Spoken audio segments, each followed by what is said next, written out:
Welcome to RY TV. నేను miss Sumalatha.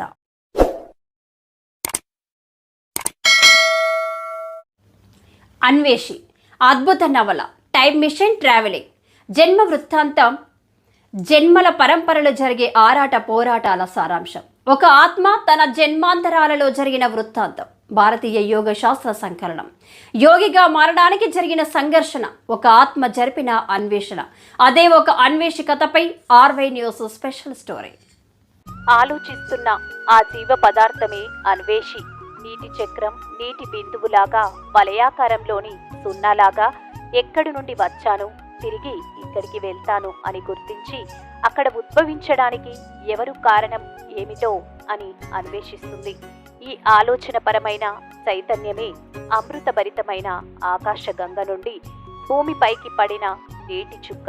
ఇక్కడి వాతావరణం, అనేక అణువులు, వాయువులు కలిసి ఎలా కలుషితమవుతుందో బుద్ధి ఆత్మగా సత్వగుణంతో ఉద్భవించి అచేతన పదార్థాలతో కలిసి తమో గుణంతో మిల్మితమై భవబంధాలలో బందీగా మారి కర్మల కొలిమిలో కాలే నిప్పు కణిక జన్మల పరంపరంల వల్ల ఆత్మ సంస్కారంతో శుద్ధి అయి తన నిజ స్థానం కొరకు తిరోగమించి అన్వేషిస్తున్న ఆ అన్వేషణ ఆగమన.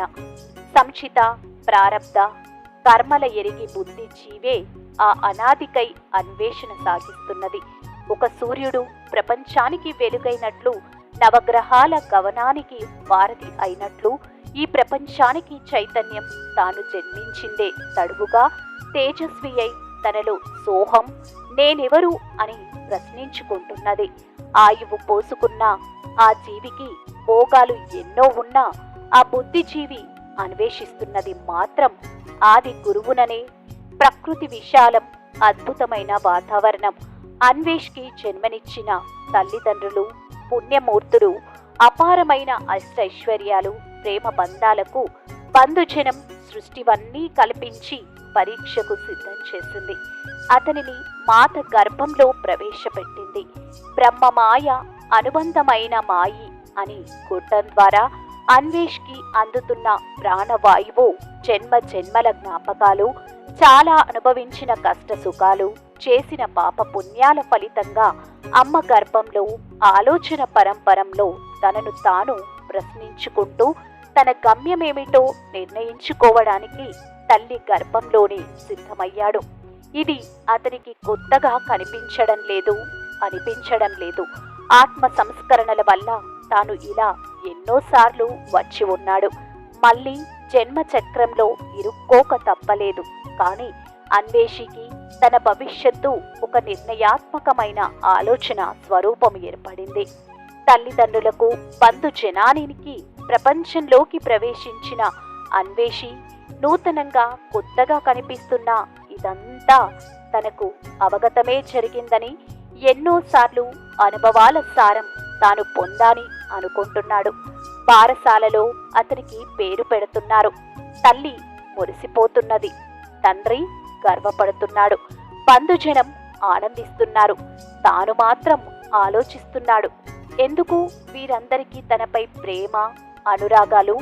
నేను ముముక్షునై ఆది భిక్షు వైపు పురోగమించాలంటే వీరేమిటి ప్రేమ, అనురాగాలు, బంధాలు, అనుబంధాలు అనుసంధానిస్తూ మళ్ళీ తనను కర్మలకు లాగాలని చూస్తున్నారని బలమైన బంధాల గొలుసులతో బంధించి సంసార బంధంలో ఇరికించి రుణానుబంధానికి బందిని చెయ్యాలి అని అనుకుంటున్నారు.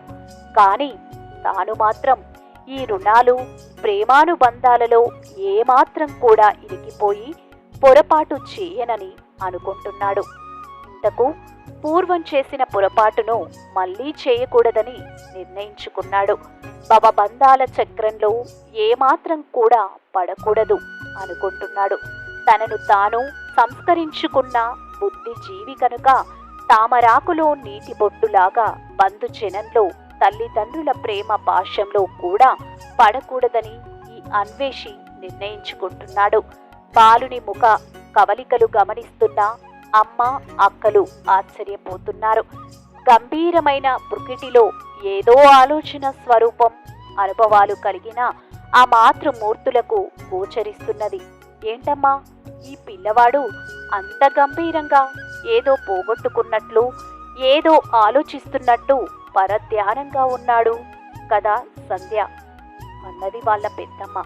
అమ్మకు మాత్రం అన్వేషి ముద్దుల పుత్రుడే.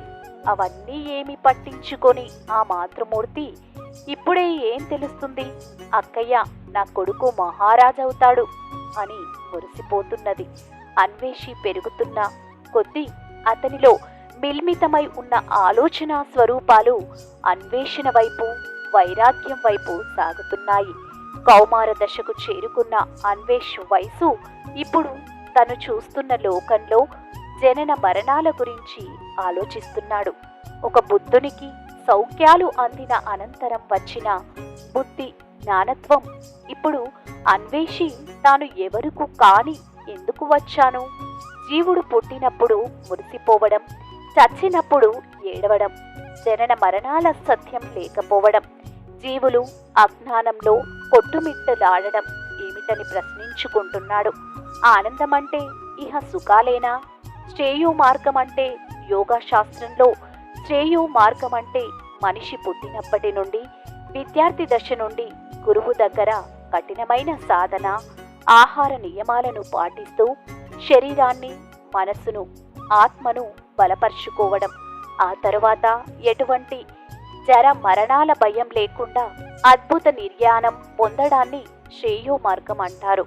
అదే మామూలు జీవితంలో పుట్టినప్పటి నుండి ఆహార నియమాలు లేకుండా సుఖ సౌఖ్యాలను అనుభవిస్తూ అనంతరం మధ్య వయసు నుండి జర మరణాల బారన పడి మళ్లీ జన్మలకు, బాధలకు అనుబంధం కావడం, మొదటి దానిని శ్రేయో మార్గమని యోగులు భావిస్తే, లోకులు మాత్రం సుఖవంతమైన జీవితాన్ని శ్రేయో మార్గం అంటారు. యోగులు సుఖవంతమైన జీవితాన్ని ప్రాయో మార్గం అంటారు. ప్రాయో మార్గంలోని జీవితాలను ముగించుకోవడం, మళ్ళీ జన్మ తీసుకొని రుణాలు, బంధాలను పెంచుకోవడమేనా అని ప్రశ్నించుకుంటున్నాడు. ఏది జీవిత సాఫల్యం, ఏది నిజమైన ఆనందం, ఏది జన్మకు అంతం, వీటికి విమోచన మార్గాలు, శ్రేయో మార్గం చేరుకోవాలంటే ఏం చెయ్యాలి, ఇలా ఆలోచిస్తున్నాడు. అతనిలో నిజమైన బ్రహ్మానందం, కర్మల కొలిమి నుండి బయటపడే మార్గం కోసం ఇప్పుడే అన్వేషణ ప్రారంభమైంది. వెతికితే మార్గం తెలుసుకుంటే, జ్ఞానం ముందుకు వెళ్తే మార్గం తప్పక దొరుకుతాయని అతని దృఢ సంకల్పం. యవ్వన దశకు చేరుకున్న అతనిలో ఆలోచనలు విమోచన మార్గం వైపే విశాలమవుతున్నాయి. సాధించాలి, ఈ జన్మ రహస్యాన్ని ఛేదించాలి అనే పట్టుదలతోనే అన్వేషిస్తున్నాడు. ఈ చీకటికి ఎక్కడో వెలుగు మార్గముందని, ఆ మార్గంతోనే తన ప్రశ్నలకు సమాధానం లభిస్తుందని దృఢంగా నమ్ముతున్నాడు. ఇలా ఆలోచిస్తూ ప్రతిరోజు నిద్రలోకి